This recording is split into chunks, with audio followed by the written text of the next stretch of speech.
Hi everyone welcome back to my channel. So இந்த வீடியோவில் 10th standard English common quarterly exam 2025க்கான ரொம்ப முக்கியமான ஒரு இம்பார்ட்டன்ட் கொஸ்டின்ஸ் தான் பார்த்துக்கிட்டு இருக்கீங்க. இம்பார்ட்டண்டான ஒரு கொஸ்டின் பேப்பர். ஸோ இதில் உள்ள எல்லா கொஸ்டினையும் நல்லா ப்ரிப்பேர் பண்ணிக்கோங்க. இதுலேருந்து நிறைய கொஸ்டின்ஸ் உங்களுக்கு நாளைக்கு நடக்க போகிற எக்ஸாமுக்கு கண்டிப்பாக வரும். ஸோ இந்த கொஸ்டின் பேப்பருடைய பிடிஎஃப் வேணும் அப்படின்னா நம்ம சேனலில் கிளிக் பண்ணி லாஸ்ட்டாக போட்ட வீடியோ பாருங்கள்.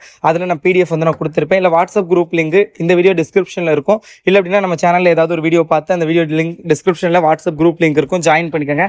அதுலேயும் நான் உங்களுக்கு இம்பார்ட்டன்ட் கொஸ்டின்ஸ் பிடிஎஃப் எல்லாமே வந்து ஷேர் பண்ணுறேன். மாடல் கொஸ்டின் பேப்பர் எல்லாமே இதில் உள்ள எல்லா கொஸ்டின்ஸுமே ரொம்ப இம்பார்ட்டண்டான கொஸ்டின்ஸ். ஸோ அதனால் இதில் உள்ள எல்லா கொஸ்டின்ஸையுமே வந்து நல்லா வந்து ப்ரிப்பேர் பண்ணிக்கோங்க. அண்ட் பேராகிராஃப் பொறுத்தளவில் நீங்கள் வந்து எல்லாத்தையுமே படிக்க முடியல அப்படின்னா ஃபஸ்ட்டு 2 யூனிட் மட்டும், உங்களுக்கு மொத்தம் 4 யூனிட், 2 யூனிட்டை மட்டும் நல்லா ப்ரிப்பேர் பண்ணிக்கோங்க. கண்டிப்பாக அதிலிருந்து கேட்பாங்க. அதே மாதிரி prose question answer important questions நான் வாட்ஸ்அப் குரூப்பில் ஷேர் பண்ணியிருக்கேன், அதை வந்து நல்லா ப்ரிப்பேர் பண்ணிக்கோங்க. ஓகேங்களா? ஸோ இதுதான் வந்து ரொம்ப இம்பார்ட்டண்டான questions for your quarterly examination. So இது வந்து நல்லா ப்ரிப்பேர் பண்ணிக்கோங்க. All the best. அண்ட் மறக்காமல் சேனலை சப்ஸ்கிரைப், இல்லை இன்ஸ்டாகிராமில் பார்க்குறீங்க அப்படின்னா பேஜ் வந்து மறக்காமல் ஃபாலோ பண்ணிக்கோங்க. Okay, all the best.